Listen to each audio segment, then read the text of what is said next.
And now, our feature presentation.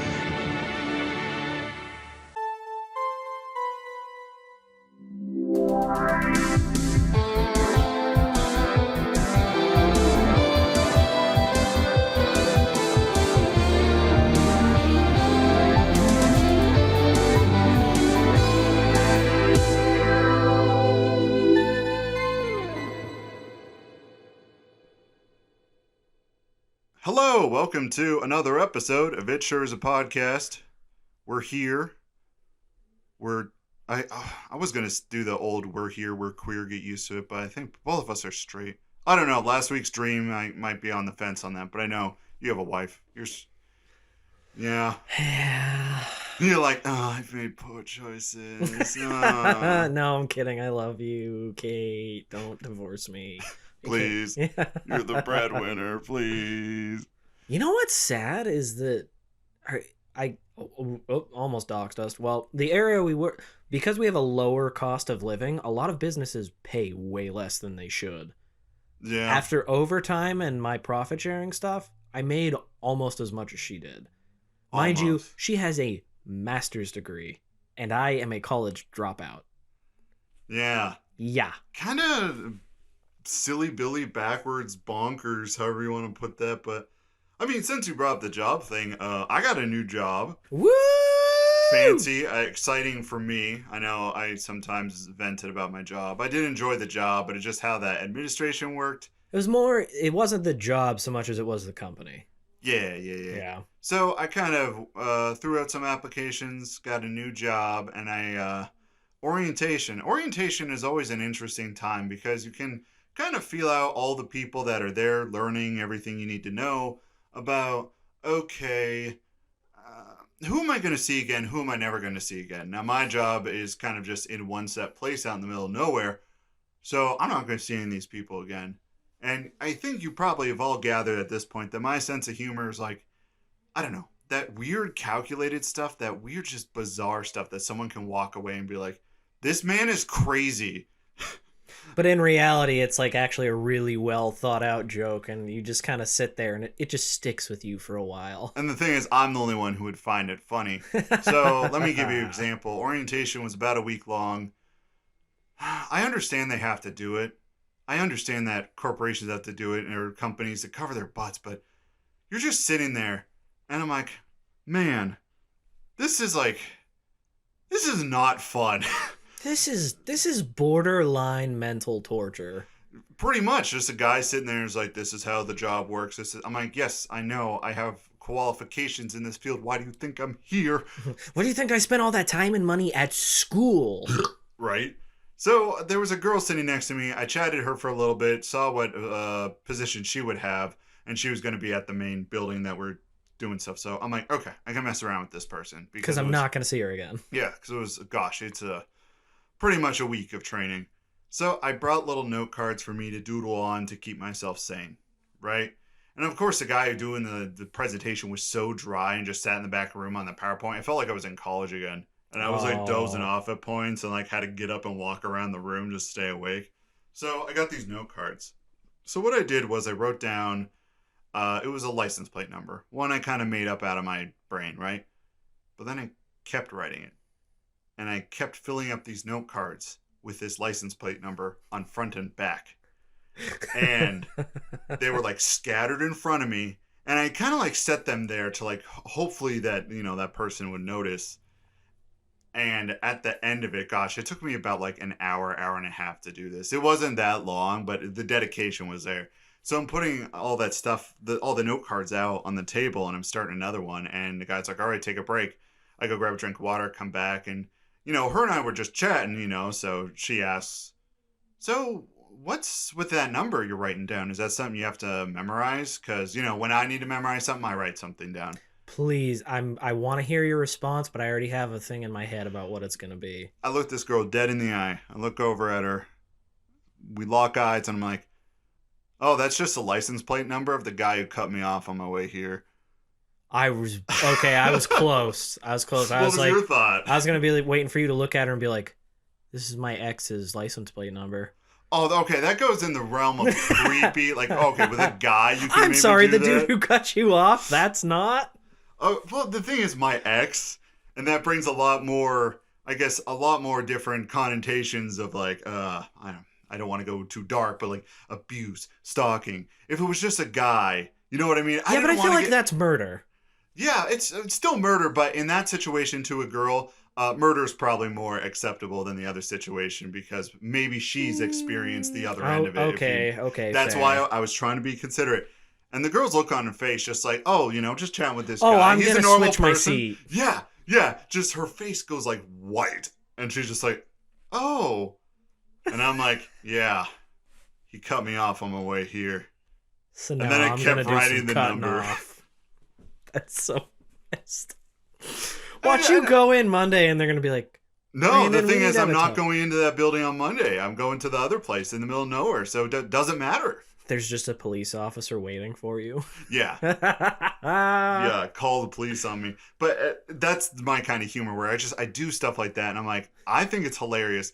The thing is, no one else saw it except for her. She's gonna like go in the office on Monday and be like, dude, there was this guy writing down license plate numbers, and he's gonna kill a man. I really hope that comes up later where you can just be like, oh yeah, I was just doing that to mess with you. I hope She were just so. like, I was just super bored and I wanted to have some fun. Because then I feel like she'd be more angry at that than if it was like real what you were doing. Yeah, and I guess that kind of calls into question, you can end the joke, tell the truth, or you can go down the route of just really going hard into it and just creating this web of lies. That's a fine line to walk because of your job.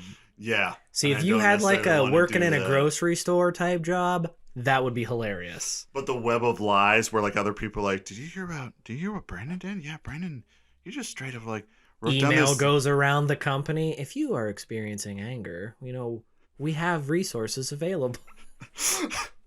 And I'm like, I keep getting these 3 or 4 times a day. Why?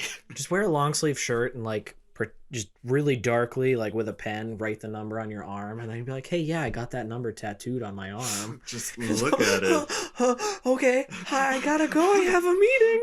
I have to leave. Law barricades herself like in a room, and I'm sitting there like security. I'm like that's the janitor you're just staring. closet. Yeah, you're just staring through the window. Why did you run?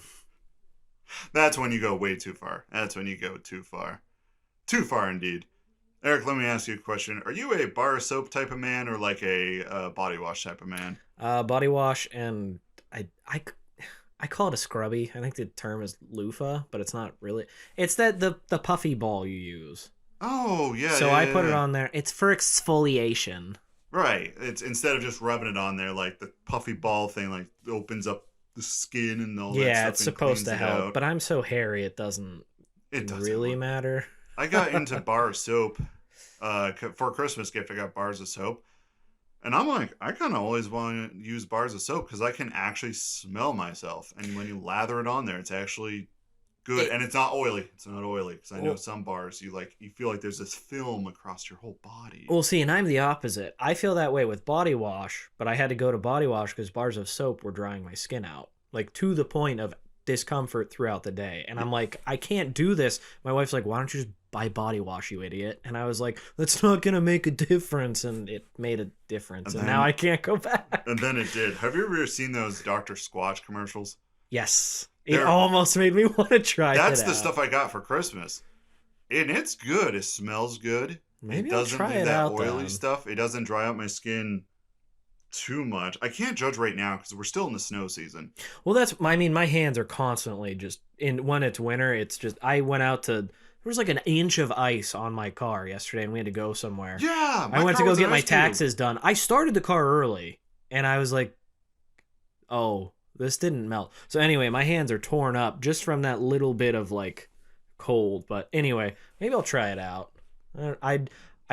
Soap is cheaper than body wash. Body wash is insanely expensive. That's why I'm. Yeah, you got to find those natural cut bars of soap though, because the stuff that you like can just grab off the shelf. For me, that's when it creates this film, this gross, oily, like I feel like I could peel it off isn't it if made I from scratch like my skin. human fat? I don't think human, but definitely there is an animal fat in there. Yeah. Okay. Dr. Squatch, man, the one commercial where he just spins around, throws a dish like a plate at a rock and it blows up, and he says, "You're not a dish, you're a man." Sometimes I need that just to get through the day. Every once in a while, just that affirmation of like, you are a man, and you're like, yes, I am. Yes, I can do this. Man, I honestly like if I had a girlfriend and she wanted to use that butt, I think that'd be awesome. It smells amazing. Like, let me smell myself down. You get little remnants of it. Well, that always made me laugh because they're like, these are manly scents. I'm like, shouldn't you market that to women? Because if a guy likes that smell and you're trying to attract that type of person, wouldn't you want to smell like that? So a guy would walk by and be like, dang, that smells good. And then similar, wouldn't guys want like all the flowery smells and stuff? If that in general is what women like, then you would walk by and they'd be like, oh, he smells so good. Or am I completely the reverse of like, no, guys smell like that because that's what women like? I can see your perspective on that. I want to throw out there, devil's advocate, that statement was, assuming that all women like flowery smells. Oh, that's it's also assuming all men like that. Yes, that was a very narrow.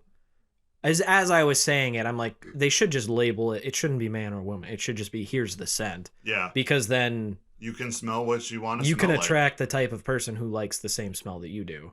And honestly, everyone that I used to work with at my one job, everyone used the same deodorant, and it was like Old Spice. Guy, girl, didn't matter. It was just, they were just like Old Spice. That's the way to go. I like Old Spice. That's when I got onto Old Spice, because everyone. Make sure you get the gel stuff though. If you get the normal stuff, it will screw your armpits up. Yeah, it's real awkward when. Yeah. I learned that the hard way, where I wore a tank top to the gym, strutting my stuff a little bit, and I raise my arm to lift something, and I just see these dingleberries of that white stuff. Not even that. Hanging for dear life on the armpit hairs. I used it once because I ran out of the normal whatever gel. Oh, did you get it on your shirt? No, I had a reaction to it. My entire arm looked like I had herpes under my arm or something. It was terrible. I was like, and it hurt. It burned. I was like, what the...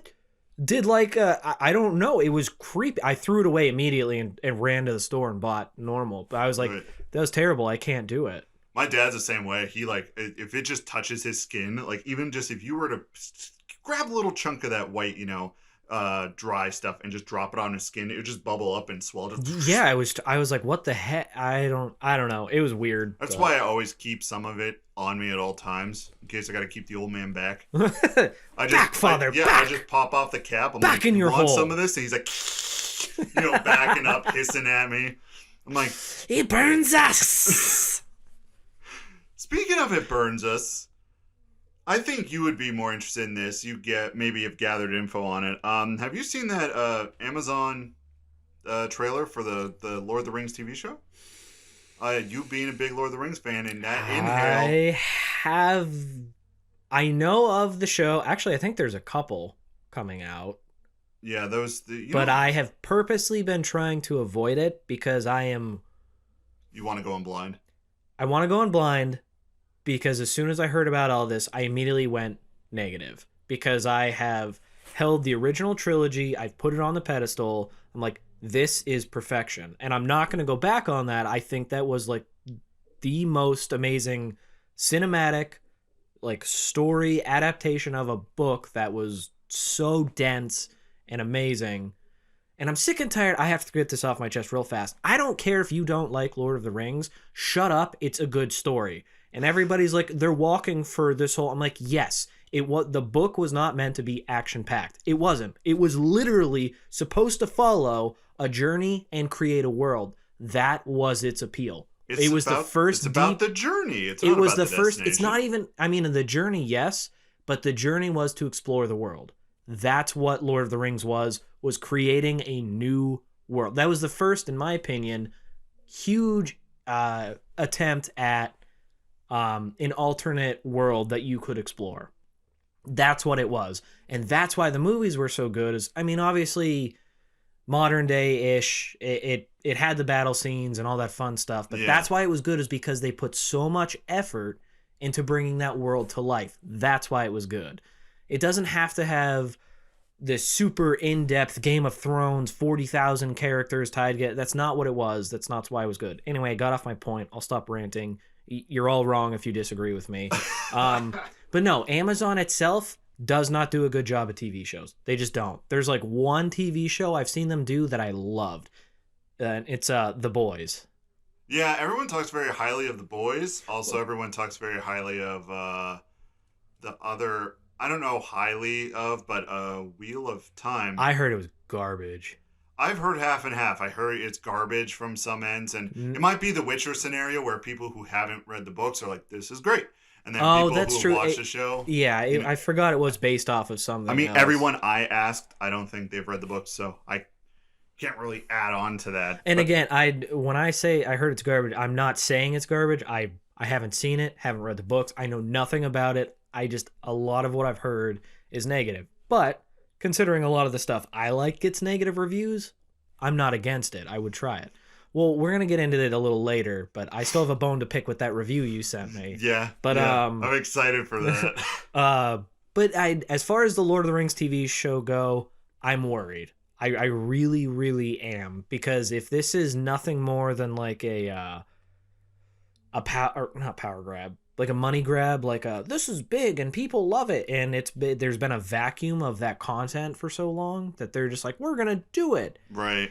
And here's the thing: a lot of the time you can get away with changing the story and a few facts for the TV show, like The Witcher did. As much as I didn't like them doing it, it was still a good show. The problem is Lord of the Rings is popular because of the consistency of the lore, and because the lore is everything. That's what makes it. So if you stray from that, it's going to destroy it.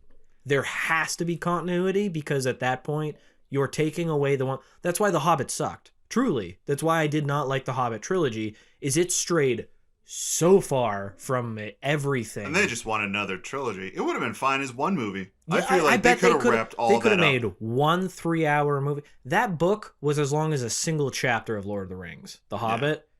And I liked it, but I agree, it was that was a money grab, and that's why they just. I know I'm rambling. This is something I'm very passionate about. They didn't put the same effort in. It was all CGI. It was all corny jokes. Oh, especially in the third one. Yeah, there was that random general next to a human actor who was all CGI. Yeah, you remember that? And I was looking at that like, why? It was just... You couldn't just hire a dude? And that's my point, is like, it was... And I love Ian McKellen. He's the guy who plays Gandalf. Yeah. They did a terrible job. When he was in the one fortress and they had trying to have him say Sauron or something like that, and they had it this long drawn, and he's like, I'm like, that's not Gandalf. Like, it was just... That's why I'm worried. Peter Jackson had a vision, had this love of the thing, and he did an amazing job at the first trilogy. The Hobbit destroyed it, truly, like, came close to almost wrecking it, and now Amazon, who is not known for doing a good job at these shows and movies, is... I get it. Amazon's huge. Stay away from entertainment. Just, you suck at it. Please stop. Please don't touch the things I love. And that's my point. Like, they might do an amazing job. I'm really worried they're not going to. I don't have faith that they are the ones to do it. Yeah, I think we'll just have to wait and see. I only did a little research on it. It's something that interests me, but I have found my enjoyment of something is a lot more intense, and I really get into it when I know nothing about it. So I've really steered away from, That's what I'm trying super hard to stay away from, because as big of a Lord of the Rings fan as I am, I don't know the whole history. I'm not going to sit here and act like I'm that person who can go on there and tell you the 10,000 year history of everything. I know big points. I know more than a lot of the casual Lord of the Rings fan. Yeah. But I can't say I'm an expert. I can't. I've read the books. I have not read the Silmarillion yet. I know anybody who's a Lord of the Rings fan is going to want to chop my nuts off after hearing that. But I own it. Wherever my phone's at, I have the audiobook of it. Well, I listened to chapter 1 and they were throwing out too many big words. I'm like, okay, we're gonna listen to that later. I'm gonna have to sit down by candlelight and sit there and like. Well, I be have completely right behind. I don't focused. think you can see it. It's covered by my clothes, but I have The Hobbit, The Lord of the Rings, and The Silmarillion. Like Oh, I see the book. yeah, in like a leather bound. It's a 3-book series. It was I think I've mentioned it before. My anniversary gift for my wife. Yeah, And she knows how to gift good. It's annoying. I truly like. I love the gifts, but I can't match The quality of it, and it's just like I have to go first now because I know you're gonna do better than me. And it sucks. Well, stop giving her those IOU coupons for like free foot rub. I clean the house for a day. I wouldn't do that because I don't want to honor them. You know, valid until, and you flip Yeah. it over. It's like literally the next day. And Yeah, it's wait, like what? you have until 9 p.m. tonight. To use those. And it's gonna be a half-ass job. But anyway, yeah, I'm going in the same way you are as far as the shows. I'm really, really, really, really, really trying to stay away from it. Just because I'm hoping if I go in blind, maybe it'll be good. Maybe I will appreciate it as its standalone thing, and we'll go from there. But after throwing Legolas and that other whatever Toriel, whatever, who doesn't even exist, into The Hobbit because you needed a stupid storyline and a storyline of love between a dwarf and an elf, it would have been more fun if they would have hated each other because that would have been closer to the racist nature of these people. That is true. Elves are super racist. Dwarves are super racist. Humans are just greedy. I can't even call them racist in that world. They just don't care. They just want more. They hate everyone equally, including other humans. They want power. They don't care. So full of hate. Yeah, I don't know. Well, if it makes you feel any better, for the people who were like on the starting, now probably spreading misinformation on this because I heard this from someone else who started the topic with, well, I might be spreading information because I don't remember fully, but I remember hearing. So, take this with a grain of salt that the people who initially set up the Lord of the Rings show and got all the gears turning and everything set up, they left halfway through.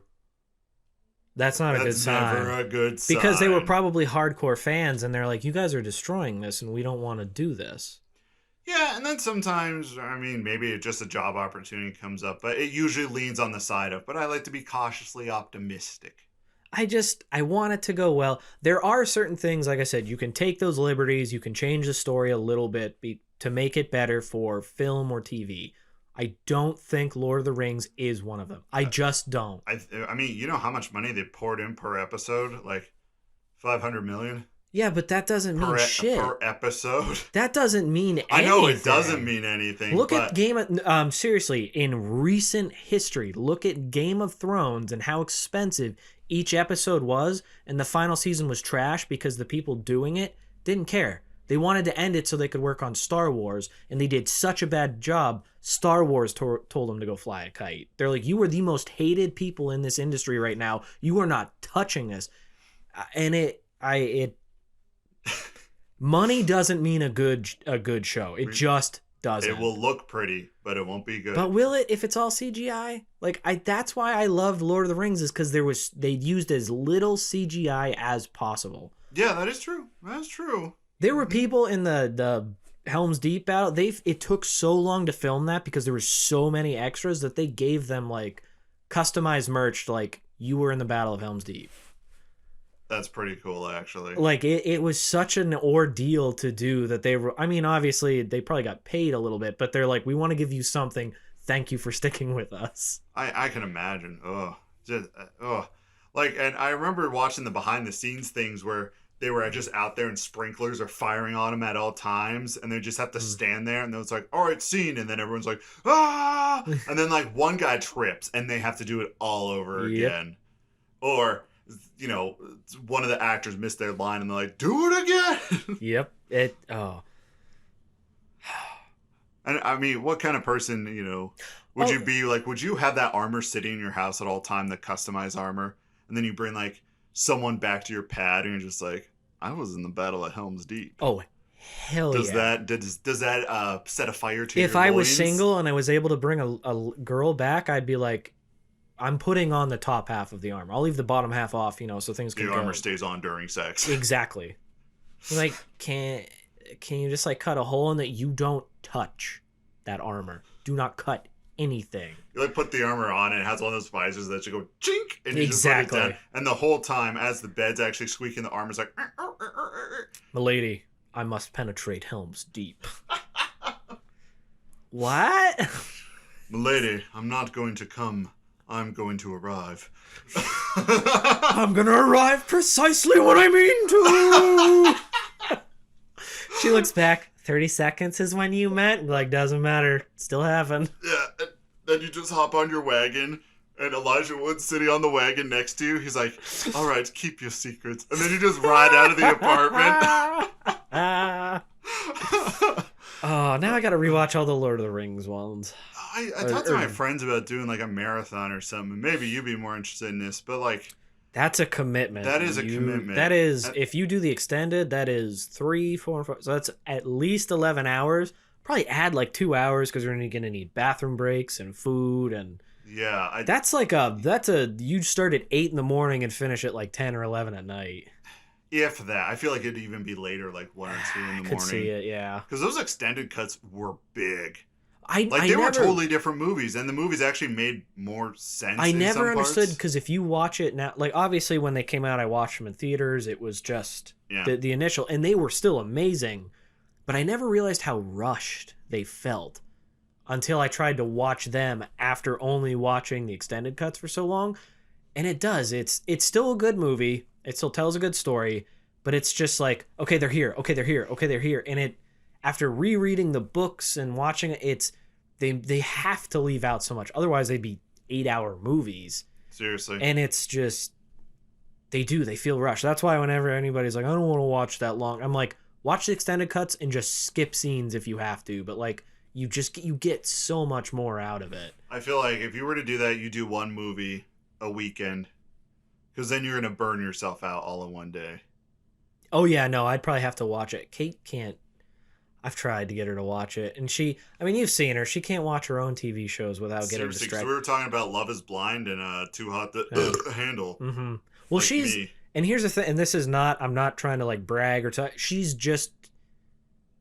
that smart that she needs the stimulation. She can't sit there and do nothing. She just can't. Her mind can't take it. Oh, I'm the same way, but what I have is like the ADHD component of laziness that like is bigger than the one. So it's like, you need to do something, but don't do too much of something, okay? You know, you got to keep yourself mentally well. You can't do too much of something. I'm like, but I really want to edit this book Briar. Okay, you could start 3 sentences.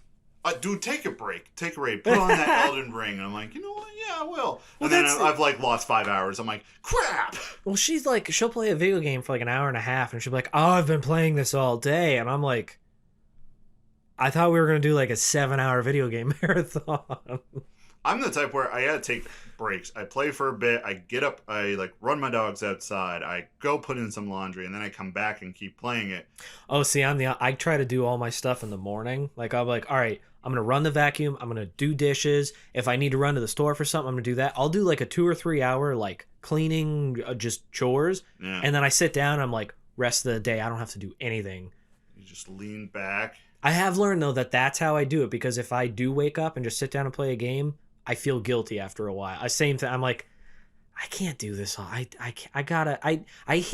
mean, this happened years ago, but now that I'm older, I'm 30, I'm old, I'm ancient. It's like, you're strutting around bragging that you're 30.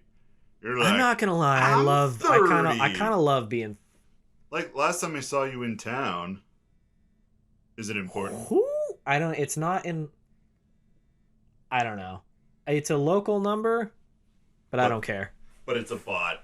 They're getting smarter. They get you.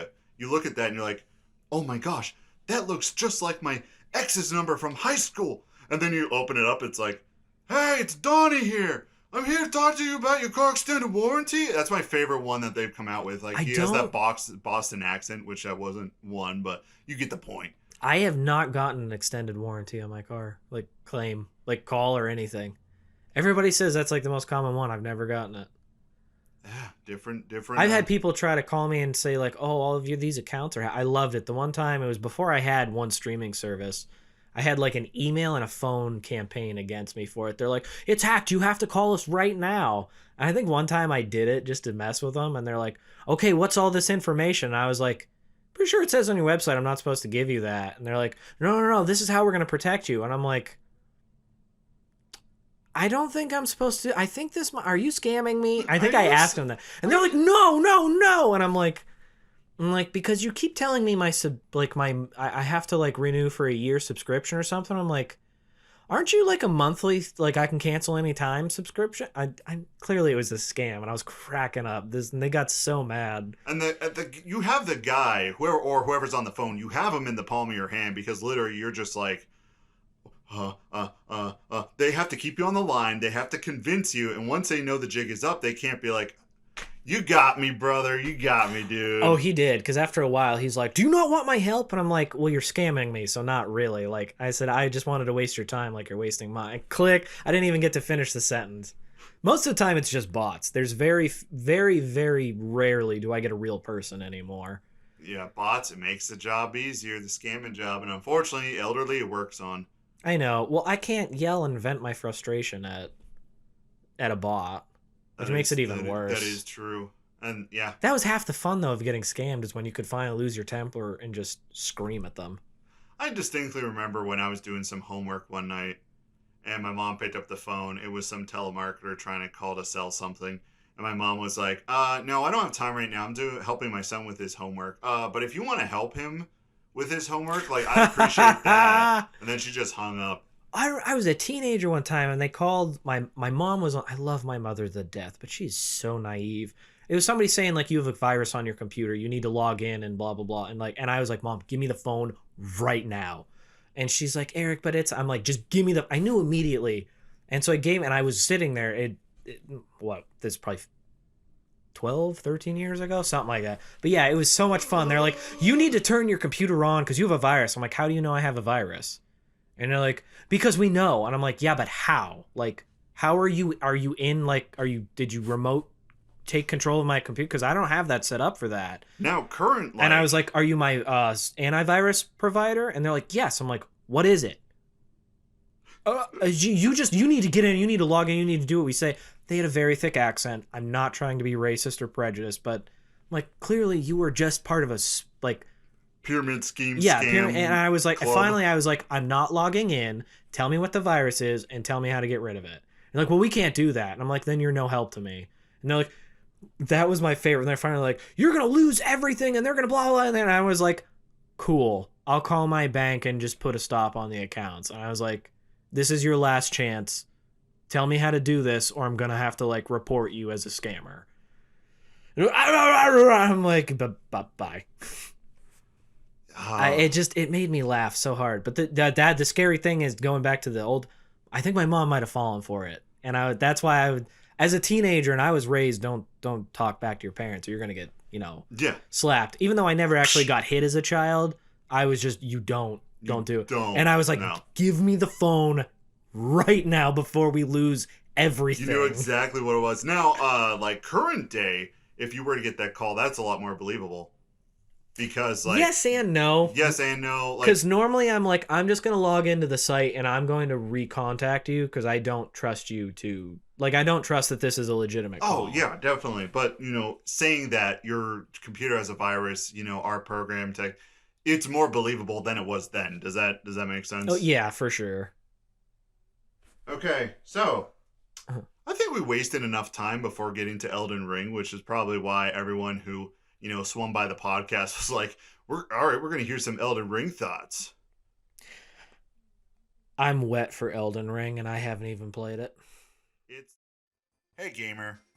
I'm just taking a second to check in on you. You see, the last time your mom and I were hanging out, she may have subtly dropped the hint that you're not really sure how to support the podcast.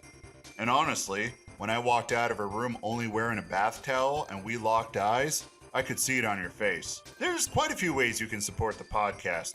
You can find us on Twitter at sure_podcast, over on Instagram, It Sure Is a Podcast, YouTube, and TikTok. It Sure Is a Podcast. That's all you gotta look up. And then TikTok is for you Zoomers out there, because I post some real stupid shit there. for Eric and I, you listening is probably just one of the best things in the world. But if you do want to support us, those are ways you can. Also, just tell a friend that, hey, we listened to a terrible podcast. You should hop in on this. Also, if you want to support us monetarily, whatever one that makes you give us money, you can go on over to www.buymeacoffee.com/ISIA podcast. There you can drop us a few bucks and be on your way. But like I said earlier, just you guys listening is really enough for us. Now, it's very interesting. You're very much a Souls fan, right? What Souls games have you played? Give me your repertoire. The only one many... I think I haven't played is Demon Souls, the original. Okay. But I've played Dark Souls 1, 2, and 3, beaten all of them. And I think I've beaten most of the downloadable content. I think 3 might have some stuff I didn't beat. But I should have it all now because I got the trilogy collector's edition type thing. It should have it all. But anyway, I've beaten Bloodborne. Much tears and a lot of my actual blood and everything because I would rip my hair out. Actual poop, actual semen, all in Bloodborne. Yes. Yep, yes. that was a challenge. And then Sekiro failed miserably. Loved it, but I can't. I get bored because it's too hard for me.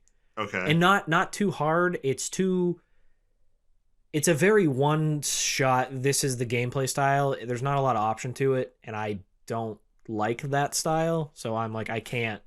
So it wasn't your cup of tea. It wasn't. I've tried like 3 or 4 times, and I've made progress. It's not like I can't get out of the first area. It's just there's a level of like challenge that I enjoy, and then there's one where it's like I'm not a sadist. I do have limited time. I'm not going to spend 14 hours anymore trying to get past one part. I won't do it. Yeah. I'm not a kid. I have a life. I can't do this. Understandable, totally. But it was it got great reviews and a lot of people loved it. I'm just, unfortunately, I'm old and I can't. You're in the same boat I am, where it's like, I respect the games. If anyone says, should I play Dark Souls? I'm like, yes, play Dark Souls or like any game from that series because I respect what they do. But did you play and beat Dark Souls 3? Yeah. I beat the original... The campaign of Dark Souls 3. I don't think I've done any DLC but you for beat it, pretty much. Okay. So all the Dark Souls, I beat Bloodborne. I did not beat Sekiro, and I haven't played Demon Souls, because I don't think I had the console it came out on. Right, but yeah, that was PS3. But you have the general background, and you've beaten some of the Souls games, right? Yep. So let me give you my background going into Elden Ring.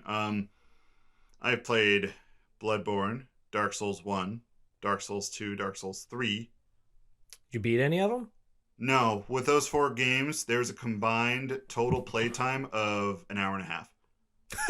Why? You didn't even get out of like the tutorial. So do the math in your head. Some game, and probably people are screaming like, "Why? They're so good!" And I agree that they're so good. And I mean, I watch videos like Vadi Video of all the lore and all the attention to detail, and it's beautiful. But to play it, I'm like, I don't have to play a game to love a game, right? I really like what Jedi Fallen Order did. I never played it. I just watched a video on YouTube. That's probably all you needed. Now, I enjoyed it because obviously I'm a big Star Wars fan, so I got it, played it, beat it. But it had that Souls-style element of it was... And I don't know as I necessarily enjoyed it that much. I enjoyed it as a game. I enjoyed that it was a really unique take on that universe. But part of the fun of like when you're that Jedi is normal enemies shouldn't be tough because you are a Jedi. You are superhuman by a chance of nature. That's why it was so fun. And if you want to have that challenge element, don't be a Jedi. They still have like handheld weapons and stuff. I don't know. Do something like that. And the only Jedi game that is like the power trip, the power fantasy is Force Unleashed. Oh, so I love that game. They recently, a little while back, they did a Nintendo Direct, and that's coming to the Switch. That might be cool. So you can play it while you're I still have the... If you still have the original one, it doesn't matter. I'm trying to... I think I do. You probably do. I know you hang on to your games. Okay, so that's the background for our levels of gameplay. Souls. Yeah, you actually beat the game. I love them. Quick, because I know we got to get onto the review. But this is how much I love review. Okay, we're not reviewing it. Okay, opinion session. Impressions. Let's go with that for how far I've gotten. That's fair. I haven't even played it because I'm an adult with bills and it sucks. But the first Dark Souls game, my buddy rented it. Just dating myself and how old I am. He rented it or he bought it. I don't know. He had it. I went over. I was young, so we smoked a little bit. We were smoking some weed, playing the game, and I didn't want to play it because it was supposed to be you're gonna die nonstop. That was their big thing. You're gonna die. You're gonna die. It's hard. It's hard. It's hard. I went over. We played it for like an hour, and I knew immediately. I'm like, I'm buying it. I have to buy this game. This game is everything I love. It's swords. It's magic. It's enemies. It's challenging, but it's doable. And the setting's kind of the medieval setting, and that's my nerddom bread and butter. Yeah, that isn't honestly seen a lot. Not as much anymore. They do fantasy worlds, but not like medieval. Yeah, like knights and sword, shield, a little bit of magic, and it. I don't know. I loved it. I wasn't as big a fan of Bloodborne, and Bloodborne was probably my favorite world since that was Lovecraftian and Lovecraft. What's the? I always honestly forget. think Bloodborne I spent the most time in my hour and 30 minutes. Elizabeth, Victorian? Is that what I'm looking for? What, the setting? Yeah. Yeah, it's more like Lovecraftian, Victorian, English. That was my favorite world. As far as if you're outside of medieval times, I do love that setting. Yeah. And like you're saying, that attention to detail, Bloodborne, I think, blew everything else away. The gameplay was a little rough. I am that loser who likes to turtle up behind a shield. So it was nice to have to force yourself, but they still had options and stuff like the guns for countering. They had some items you could do. Options. They had different All about weapons. Options. That's why I think Sekiro fell short. It was one weapon. Yeah, you had the arm, but it wasn't... I don't know. That's why I think the Souls is still my favorite, which is why I'm excited for Elden Ring, because at the very least, I think it held a lot of the Souls style of gameplay. With more options, but... Yes, and... Yeah, so you not coming from, having played it for a little bit, I've clocked in only about 4 hours. And also the day of, we can get this out of the way, I sent you, not the day of, it was like 2 days before, I sent you that review that the one guy did. Such a good review. Your issue with it was the guys literally comparing all the different elements that Bloodborne, Dark Souls 3, Demon Souls, even Sekiro, what it brought to the table for this new game. Mm-hmm. Because honestly, just to give you a little context, this new game feels like a greatest hits album where all the things that were successful were put into one game. And I think that's what Dark Souls was probably their big series. I think a lot more people liked it because it was a little bit more accessible than Bloodborne or Sekiro as far as, completability, able to progress through. Yeah. I think Bloodborne and Sekiro had hardcore followings, but I don't know that it was as big a financial success or overall success as like the Dark Souls trilogy. Yeah. But, and like you're saying, he went through, they were trying to pick and choose what made each of them great. And then he said Dark Souls 2. He's like, the Souls series, why was it so good? Was it Dark Souls 1 with its new world and a challenging gameplay style? Was it Dark Souls 2? No. Was it Bloodborne with it? And immediately I'm like, lost respect, screw you. Dark Souls 2, I don't understand why everybody hated it. I mean, I do. But it brought a lot of good stuff. I'm going to argue Dark Souls 3 was, everybody's like, it was the greatest out of the trilogy. Dark Souls 3 took a lot from Dark Souls 2. Oh. It was way more... Dark Souls 2 introduced more dual wielding. It introduced more fluid motion. It brought that a little bit of movement style to it that I think Dark Souls 3 kept. Yeah, and I think games like that, they are necessary to have the series become its magnum opus whenever like the last one comes out. Like you could even make the same argument Mass Effect 2. A lot of people don't like that one. That's one of my favorite. I thought that was like the most beloved. Some people are like, oh, they streamlined too much of the stuff. They took stuff out, but then they took a lot of stuff from 2 and then kind of at the same time Same thing with fixed the mechanics and made a little bit more RPG smooth, for 3. Yeah. So it's smoother, but you still have that influence. I mean, you would have never gotten that if you never had 2, if that makes sense. And I can understand that compared to, like, I don't want to say the freedom, but the range of movement and motion from 1 to 2 was very scaled down. It did seem a little bit more, even though the visuals were a little bit more smooth, I felt like the combat system and everything was a little... The first one was glitchy, the second one was clunky. And then I think the third one, like you're saying, yeah, they revamped it again, made it better. The third one, I think 2 used to be my favorite. I think the third one's my favorite now. That was such an epic game. But anyway, Dragon Age did the same thing. When they revamped it from the first one, they're like, we want to keep the universe, but we want to make gameplay better. And everybody hated Dragon Age 2, even though I think that might be my favorite one. Again. And then a lot of those elements were carried into the third. That was all the Xbox 360 era, right? That's when Dark Souls originally came out. Very true. I didn't think about that. Was pretty... Well, Dark Souls was out on both, though, wasn't it? Yeah, it was. It was out on all of them, I believe. Yeah, I don't know. I understand people's complaint. I still love the second one, but I do have to say the third one was pretty good once they revamped it. Exactly. As well. You would have never gotten the third one, though, if you never had the second one. Yeah. And you gotta look at it that way. Still don't think people should hate on the second one as much. I really think it's change of location and change of lore that was so abrupt, and also kind of took this more magical approach. More, I guess. All right. I'm not. You can't call a Dark Souls game whimsical, but I'm gonna call the Dark Souls game whimsical, like the second one. Well, comparatively speaking, a little bit. But the thing is that a lot of the areas were the same. It was still based off of...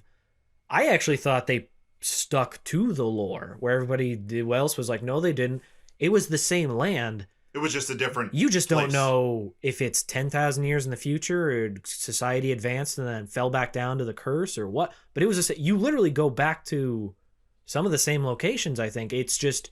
Time had reshaped them. Yeah, and from what I gather, like I said, I didn't play much of that one. I think I got to the hut with the 3 ladies, and I'm pretty sure I remember that being in the beginning.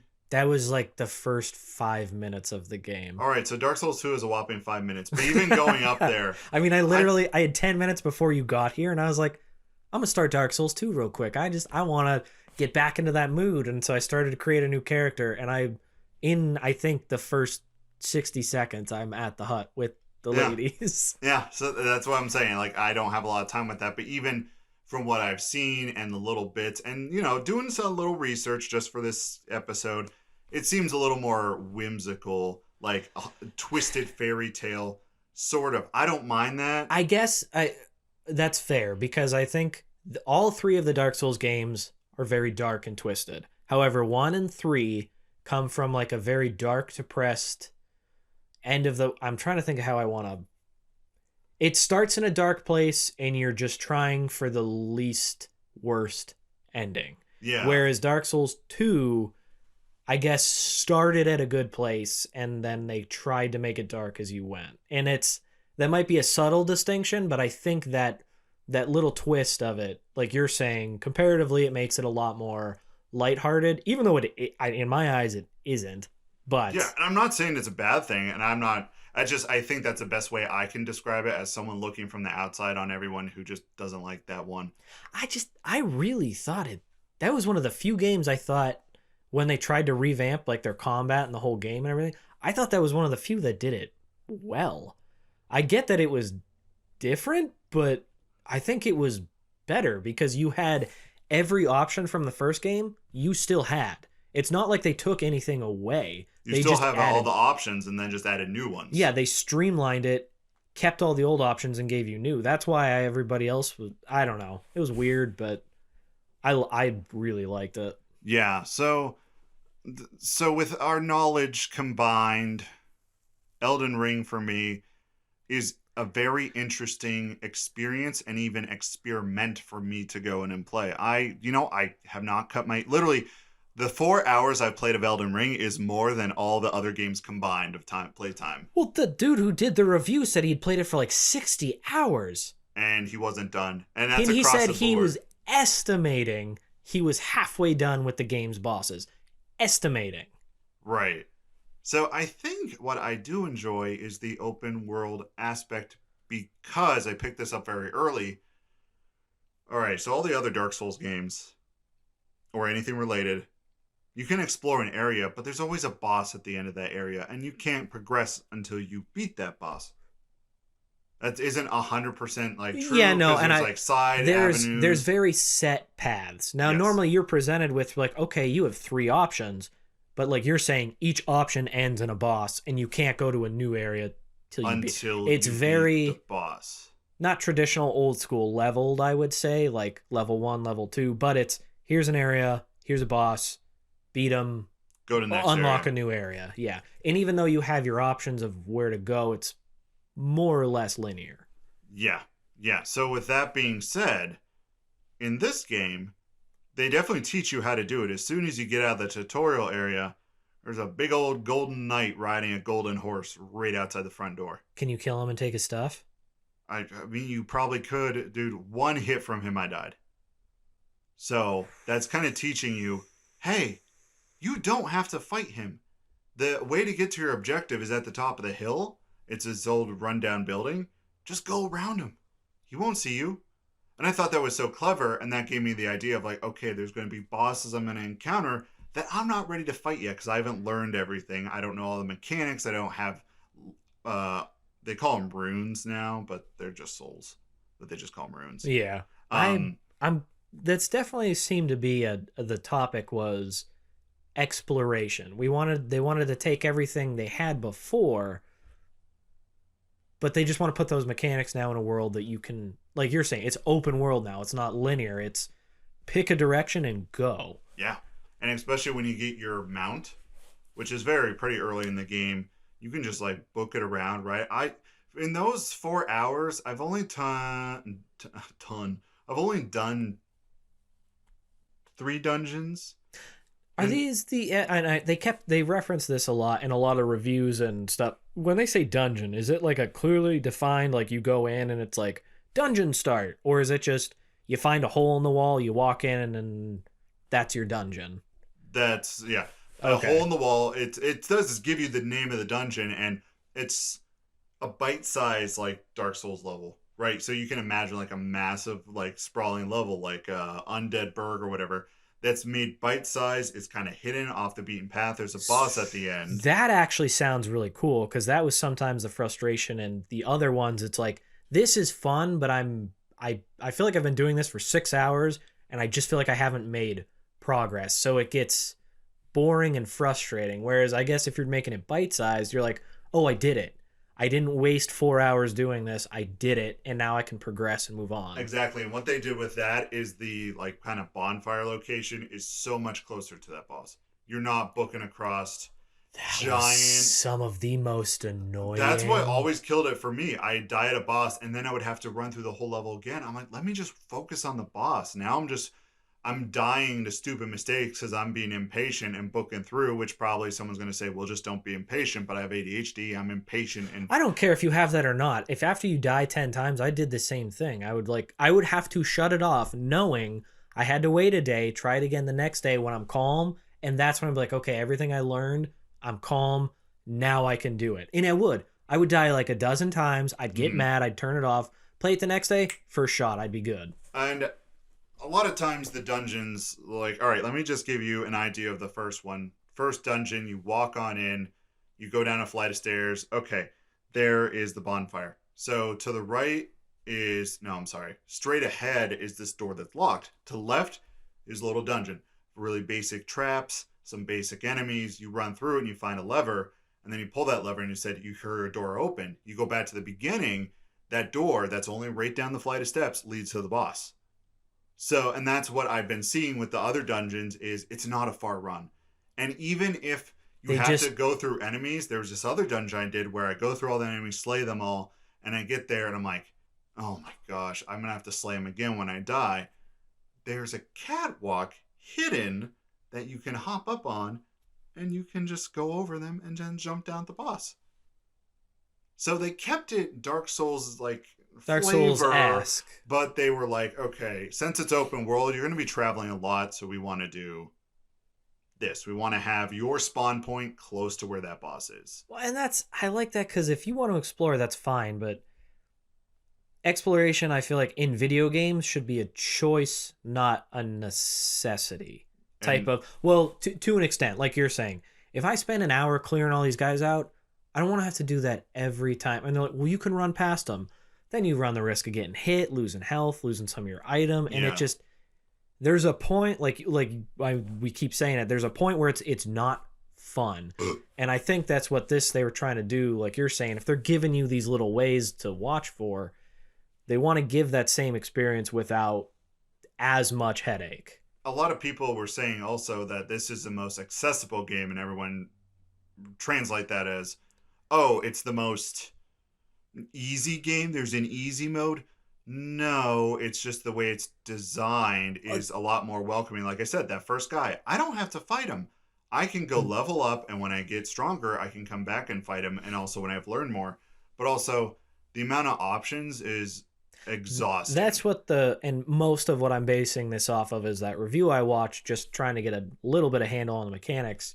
He was saying magic is way more integral now, but not in a hard way. He's like, you don't have to buff these stats. If you want to just be weapon and shield, you can do that, but you can still have some magic in there that's incredibly useful. Yeah, so you saw in that video him summoning the 3 ghost wolves. Yeah, he did that a lot. I found those, and I've been using them to like get aggro away from me, and then I go around and fight guys. It's like, I'm like, that's all I needed. I just need I need options for someone who's a baby gamer like me. Oh no, I agree completely, because that's what in all of the Dark Souls games, that's what I had to do. Is I had to clear out everything. I had to explore every nook and cranny. Then I had to go human or whatever it's called, per each game, and I had to find the summon signs for the boss. A lot of those bosses I would have trouble by myself because of my playstyle. And while bosses are a huge part of all of the Souls series, collectively, they're not actually that big of a... Now, they're integral to progressing. Yes. But 95% of that game is little enemies. And I loved my playstyle for that 95% of the game. I don't want that 5% to keep me from enjoying it. That's not... to me, that's stupid. They're like, well, you have to change your playstyle. It's like, no, I'm not changing it for the vast majority. When it works for me, it's fun. It's everything I want. I'm not changing it for 5% of the game that you should just give other options to do. Yeah. Yeah. Options. And if you have that many options, all options should be viable. Yes. Yeah. And I think like I said, some Dark Soul fan may get upset or may say like, oh, you're not doing it right. But like, I already gave you my resume on these games. Right. Well, and that's I love the exploration of it. I've just been wandering around, and I'll see a weak enemy, kill him real quick, hop on my mount, and I'll just go riding again. Then sometimes you find scary things, which I really enjoy because they're like this world boss that's just wandering out there. That's what I was going to ask is, I know they have bosses in the dungeons and obviously the story mode style, but are they out just wandering too? Like, all right, I'm going to give you one example. And this is pretty close to the first area. And I'm just going to share this. I feel like anybody hardcore who wanted the game already has it. Yeah. My one buddy on Discord, he was like telling me, oh, I already did this, already did that, already. I'm like, it's been out for one day. And he lives in a different time zone. So it's like, he got it like the day before. I'm sitting there, I see him playing it. I'm like, yo, stream this for me. What are you doing? He's like, I got you, bro. So, okay, I go to this giant field, and there's all these broken down machine parts and like these automatons, and I'm walking through. I'm like, all right, dwarven that's pretty ruins. Cool. And I look, and I'm like, it's a big old foot. I take a step a little too close. Oh. This thing comes to life. This massive iron giant motherfucker with an axe stands up. And I'm sitting there like, I'm not fighting that today. Iron Golem type thing from the first... Oh, well, you never played the Dark Souls. Never mind. I have played a whopping like hour and a half of all of them, so I have. Yeah. And this guy just starts chasing me. I'm riding my mount. I'm looking over my shoulder. This thing just... And he's swinging his axe. I'm feeling like Shadow of the Colossus. I'm like, ah! like I'm not gonna escape. I thankfully go over this ridge and he doesn't follow me. But I mean, and that's part of the design. The boss isn't gonna follow you all over the map. But for a while there, I was pretty stressed out. I'm like, all right, I definitely can't fight that yet. And they're just kind of littered everywhere. I've seen a few in the distance, but I haven't gone near them. I feel like this is one you got to put your time and effort into as well. Now, I mean, the game's obviously huge, but I feel like you need to put your time and effort, bulk up a little bit, get your stats buffed a little bit, find some items, and then the exploration's really going to open because you'll have that option of like, okay, I can take a hit or two and determine, can I beat this guy, can I not? Instead of just one hit, you're out, you just lost all that progress you just made. So yeah, and you can warp to any what's it called? The bonfires, which are called marks of grace. Can you warp there from other marks of grace? Yeah, you just have to be at a mark of grace. Okay, I was gonna say I didn't know. Sometimes it's just world map. You can warp anywhere. Yeah, no, you have to be at another one. But they're kind of spaced out even enough where that's not terrible. Stealth works pretty good. Oh, that was another. That's never. Okay, that's not fair. In the Dark Souls games, that was never an option. Bloodborne, it wasn't really an option either. Sekiro was. Yeah, Sekiro. All stealth, all countering, and that's like my two weakest areas in any video game ever, besides Elder Scrolls. But yeah, I swing sword, brain go burr.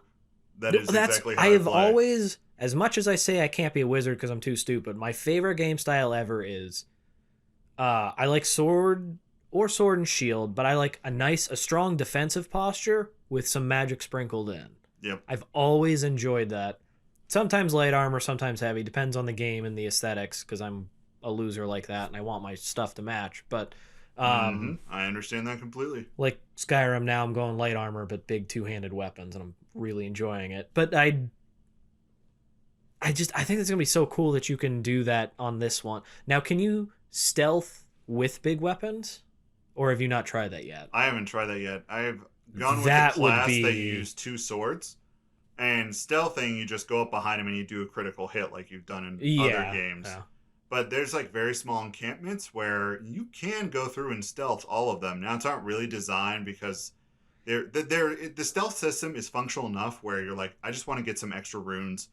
You kill a few guys stealth and then you move on. Well, and then I think that's supposed to be, you can, instead of overwhelming odds, you can take out some to even the odds, and then you have to go to normal fighting. And that's what I do a lot. Like, there's this encampment rate before you find the first major story part that sends you on your journey. Mm-hmm. And I like snuck through there and killed some of the guys, and then like there was only 3 left out of like the 8 that started there. Yeah.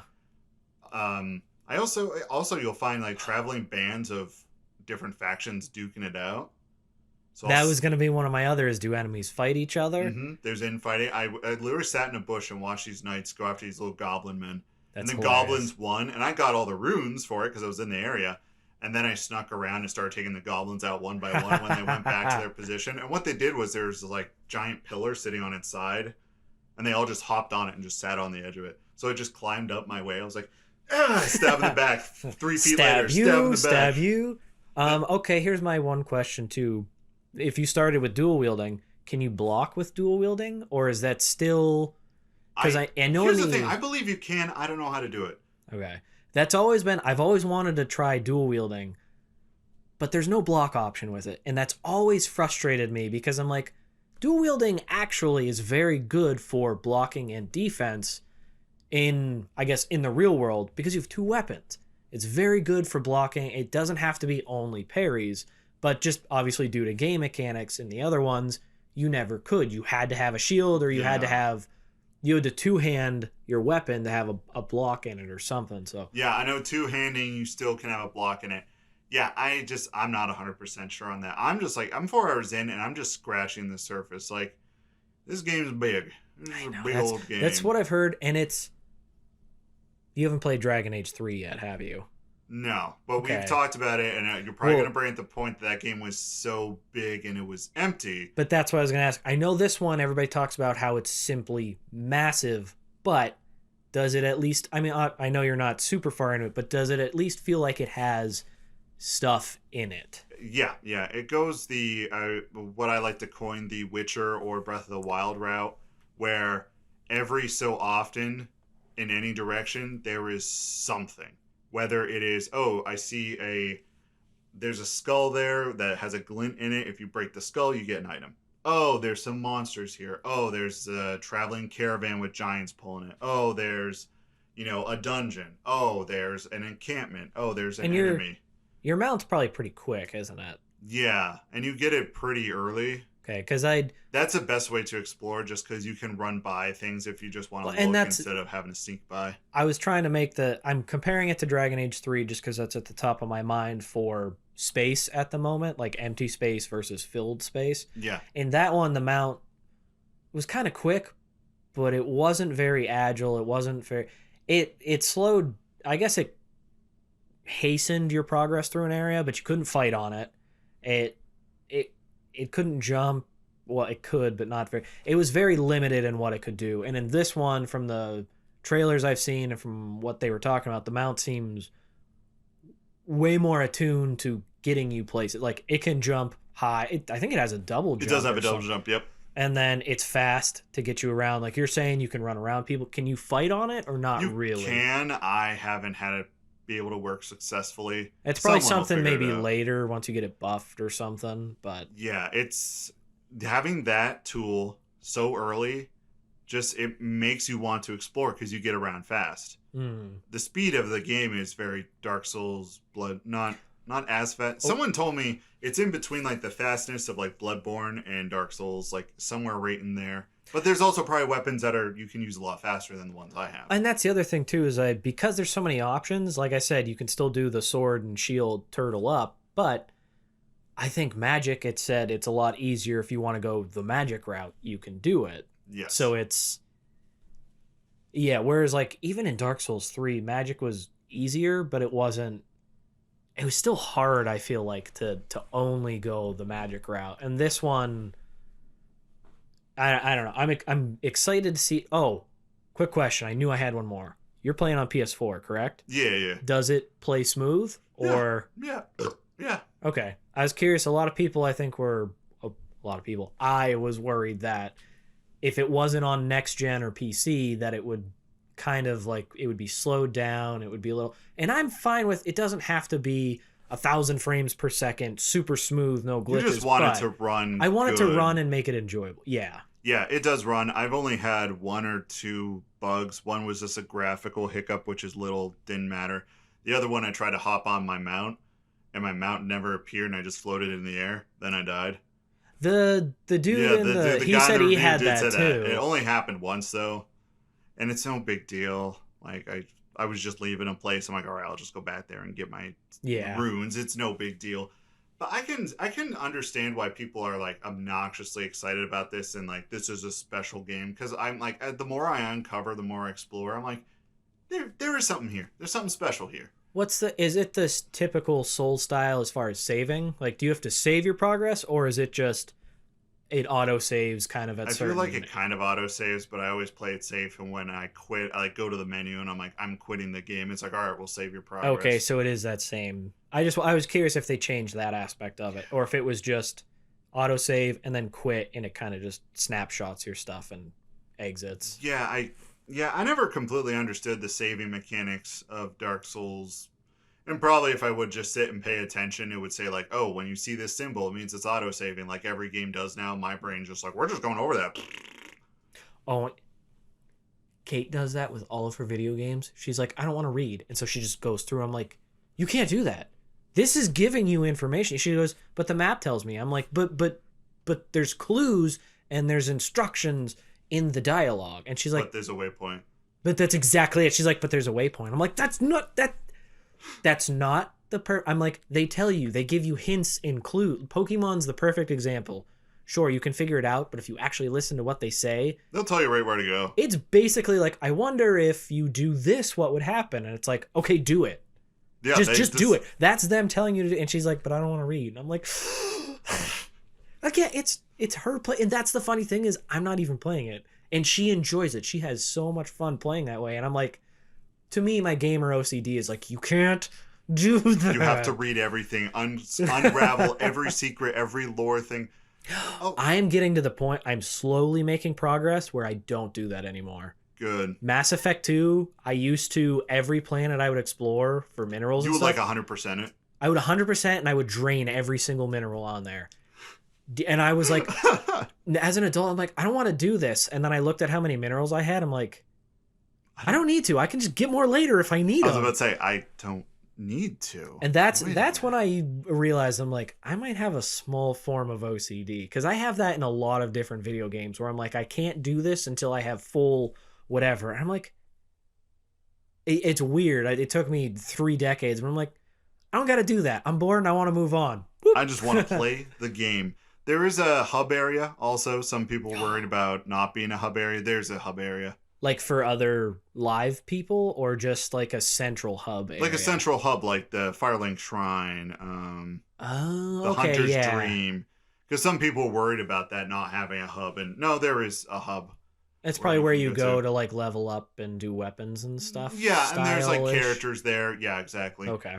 My favorite thing about the hub, I don't know what she does, but there's this lady, and I'm not going to give away the name because some people, I know, not Dark Souls. Well, the FromSoft lore is very precious to people, so I don't want to ruin anything related to that. But there's this lady sitting in this room on this bed, and you just talk to her, and she just gives you a hug. She gives you hugs. So every time I go back, I always get a hug from this lady. I don't know what it does. Probably doesn't do it shows anything. some cryptic like symbol pop in the corner of your screen. It's like, you've gained blah, blah, blah. And I just don't know what it means. I just keep going back to get hugs. That's hilarious. I just keep going back. I'm like, oh man, I just killed so many little goblin men. Can I have a hug? And she's like, yes, hugs are a sacred art. Please, let me hold you. And she holds you and she's like, you're so warm. And I'm just like, I'm still human. Oh, that's a question. Is there still a hollowing aspect to this game? No, not that I have. I'm actually kind of cool with that. I did not like the hollow aspect. I didn't mind it like in the first one. Because like in the first one, it didn't really do anything beyond you couldn't summon people. And I thought that was kind of a cool. The third one was like, you get more health if you're not hollow. Like, well, the second one I think did too. The more times you got hollowed, the less health you had until you were down to half health. I didn't like that. I liked that there was consequences, but it wasn't like worst case scenario, you got to solo a boss. You have to get some items, do your best, pay a little bit more attention, but yeah, you could also just save some of your stuff and okay, I cleared the area, I found it all, I'm going to get human, I'm going to fight this boss. And then it didn't matter if you weren't afterward. I like that there was a difference between the two modes, but it wasn't a huge consequence. The second one and the third one, I'm like, I'm going to die. If the whole point of me dying is to die a bunch, I don't want to be at half health because I died a bunch playing more mechanics. You don't want to be penalized for utilizing the mechanics to learn the game, which exactly. is intended. Well, and then they're like, but you have to be smart and do this. And I'm like, but then make that later in the game when I understand the mechanics. I don't want to be smart and do this. Get out of here. Yeah, there's nothing that I have seen for beyond that. like losing your health bar, magic bar, endurance bar. And that's what you got. Okay. I'm cool with that. Up in the corner. Traditional style. Yeah, and you got your Estus flasks, you got a magic flask. Like they're just already all set up. And I think just giving those at the onset and then just allowing you to play with all the options. Well, and then upping them. Probably. Do they still let you choose how many of each you use?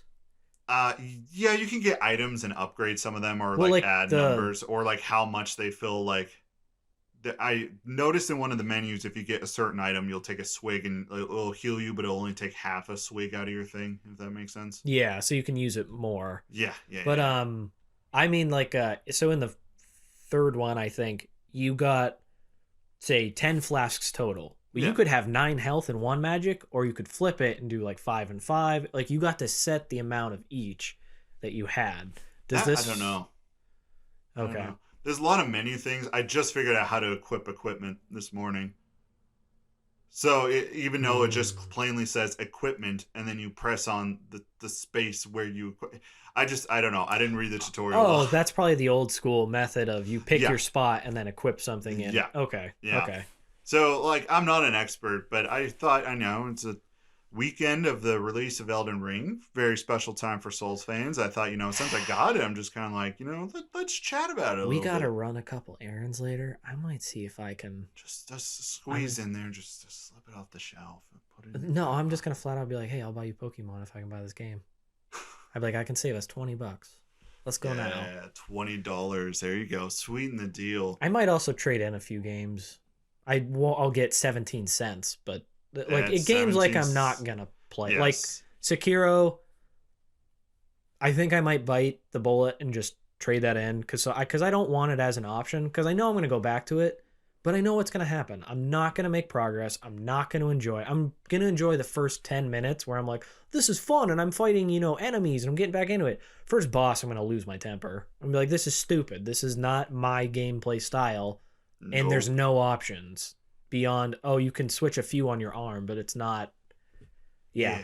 And maybe I'll do that. But man, I want this. It's open world but Dark Souls. That is like cream of the crop style game that I want.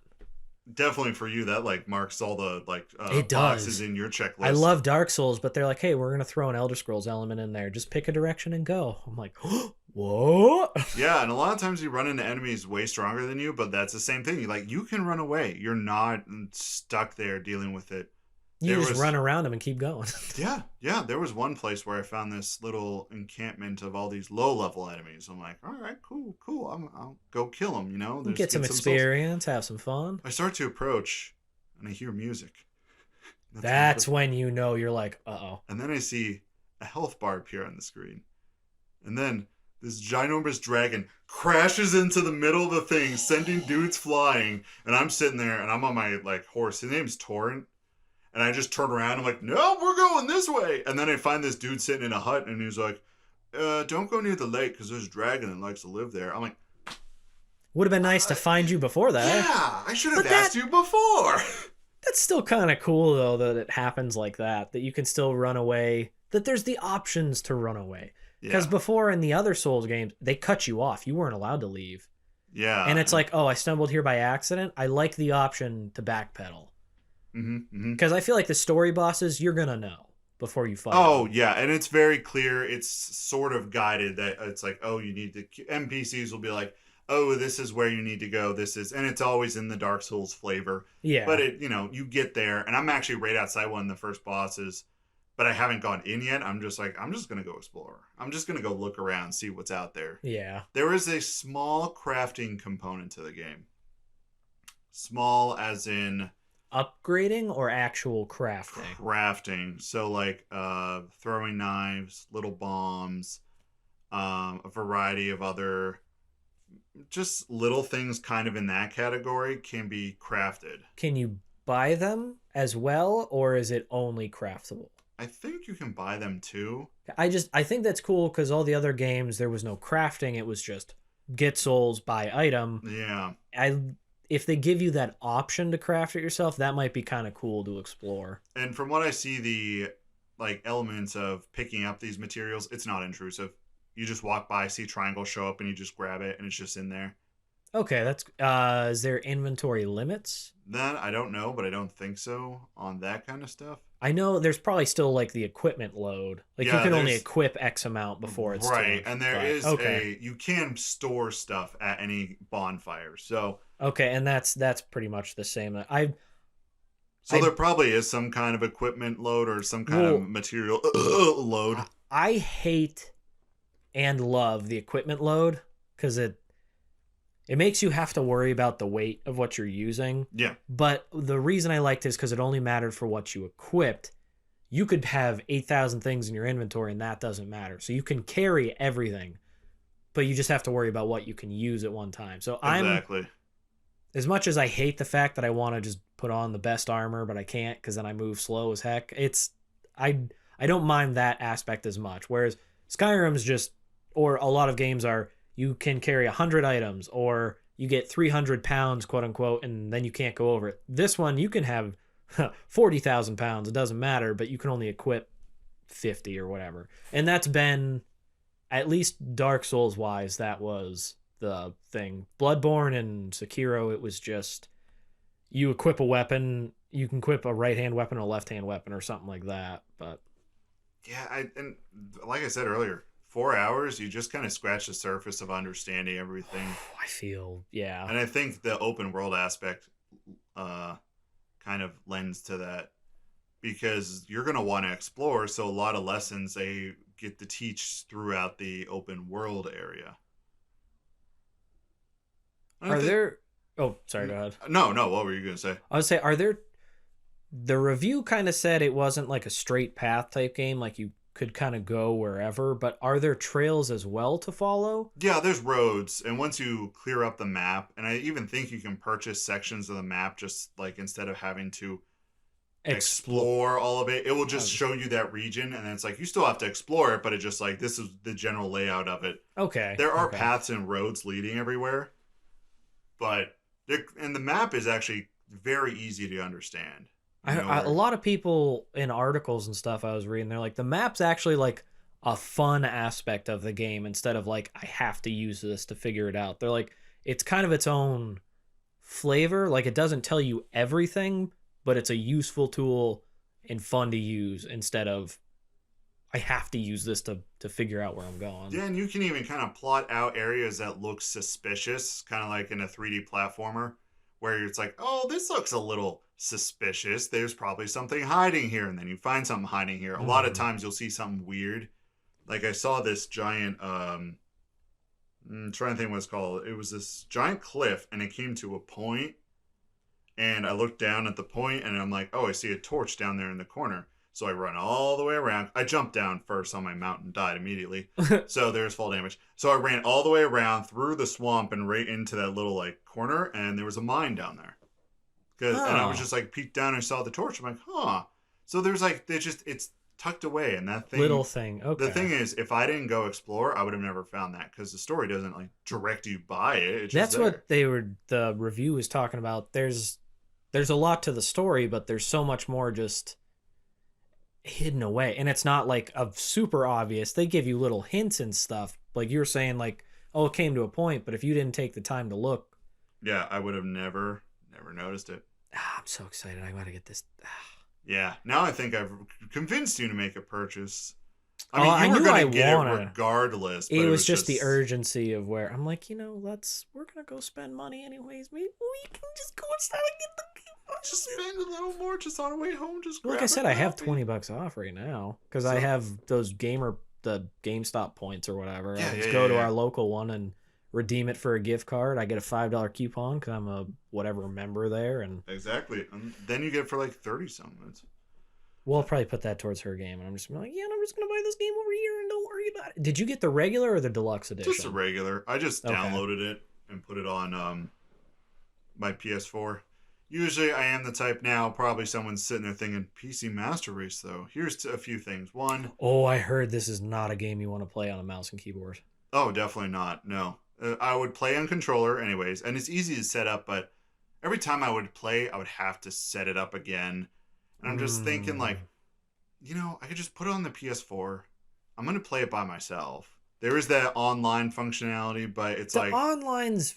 it's more enjoyed it, but I never did any of, like, the PvP stuff or any of that. That people get really into. And I always get annoyed by getting invaded. Like, I'm about to go to a boss, and it's like, oh, you were invaded and you can't go fight the boss. I replayed the first Dark Souls not super long ago. I think it was like in January or February. Yeah.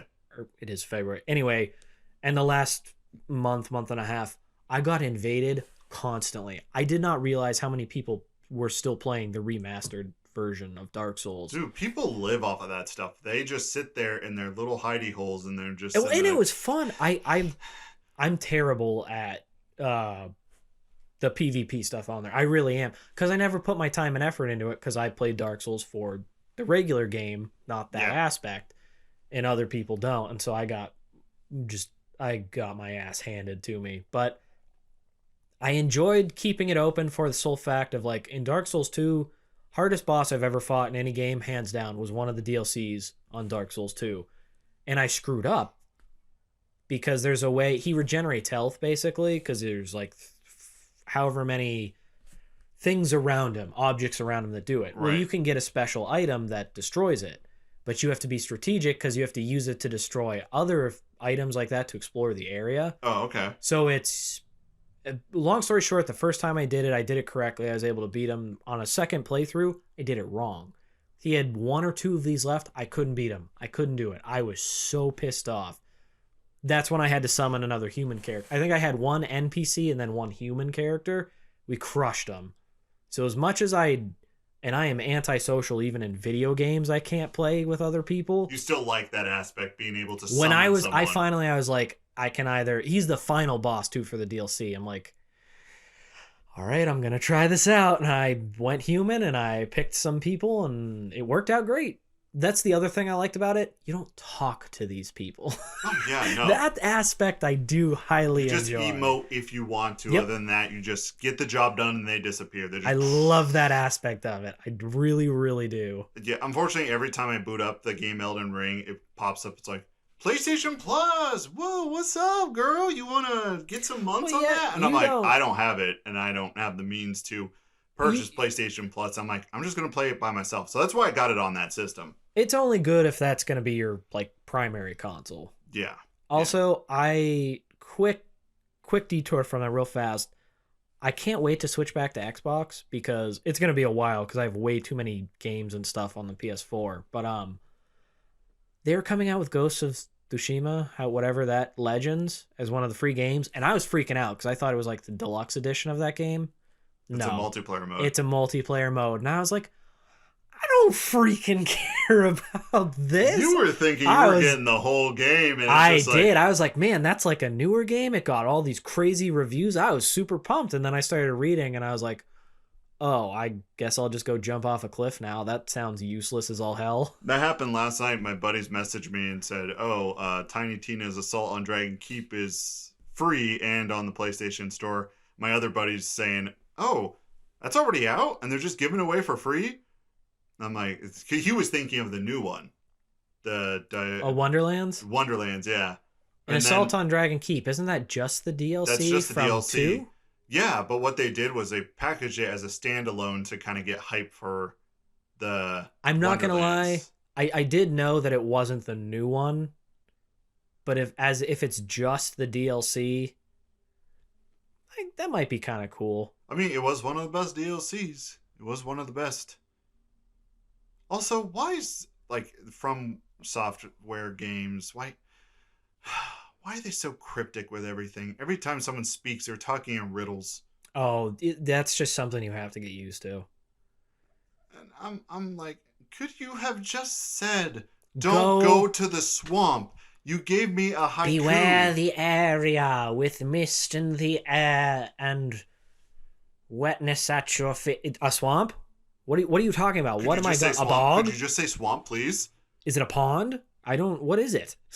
Then they start doing charades, and you're sitting there. You give a piece of paper and a pencil, and you're writing down like what you guessed, just trying to figure it out. You're like swamp, and the witch is like shaking her head, like no. Her hair's all crazy. She's like And 3 words. Yeah. 3 words. Yeah, I was gonna say, bring up the finger. 3 words. Okay.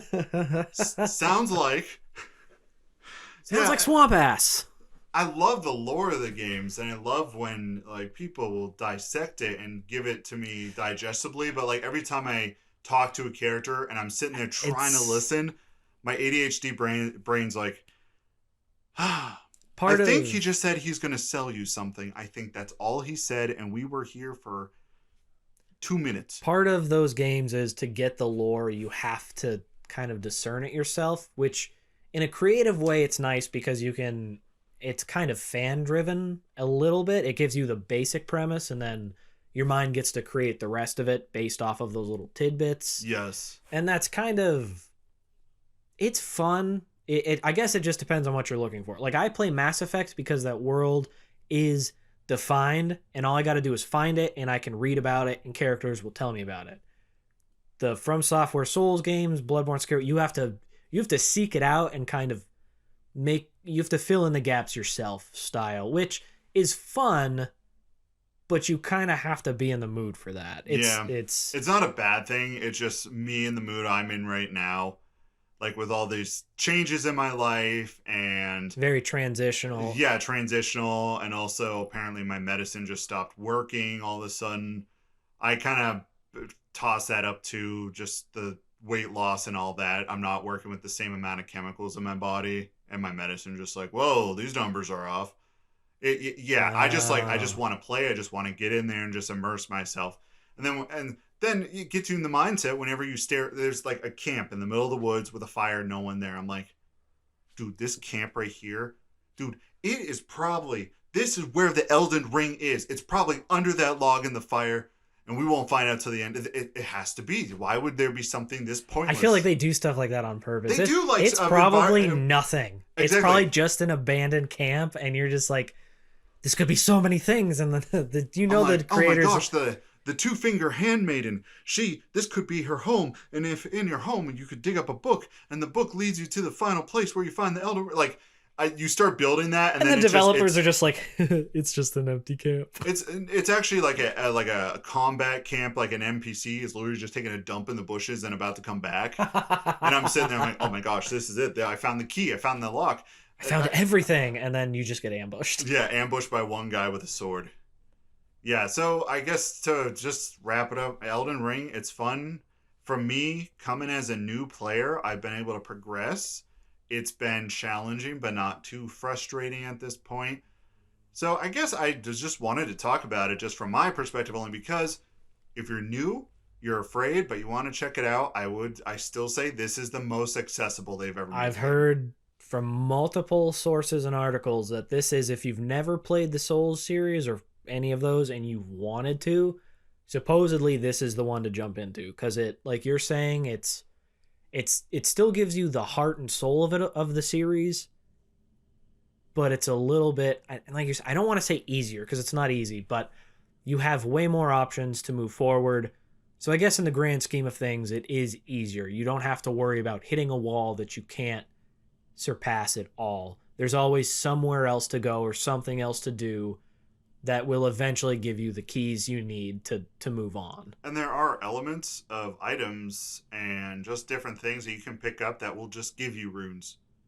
Like, they've always had those soul things, like soul crystal or something. You smash it and you get a bunch of souls. Yeah. They have those scattered everywhere.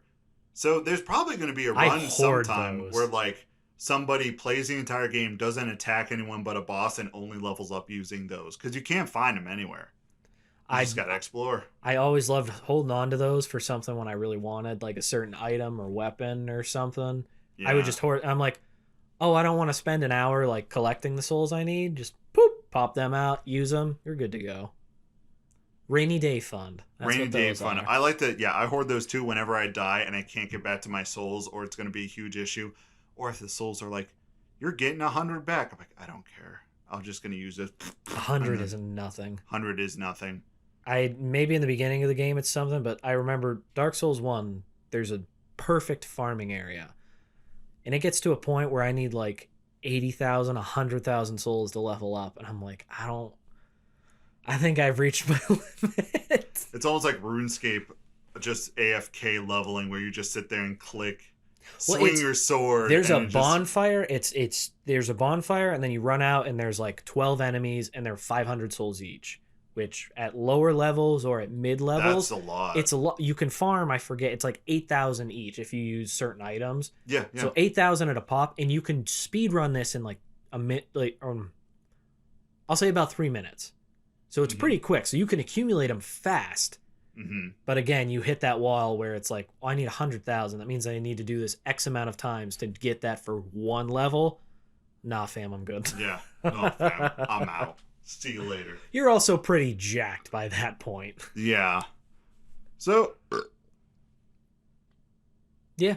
I just left that pausing because I was hoping that burp would be more. So, yeah, Elden Ring. If you're interested, give it a shot. Even coming from a guy who's terrible at the game, I'm making progress. I'm enjoying myself. I think next week we're going to be talking in depth about Michael Myers' toe picks. So that'll be something interesting.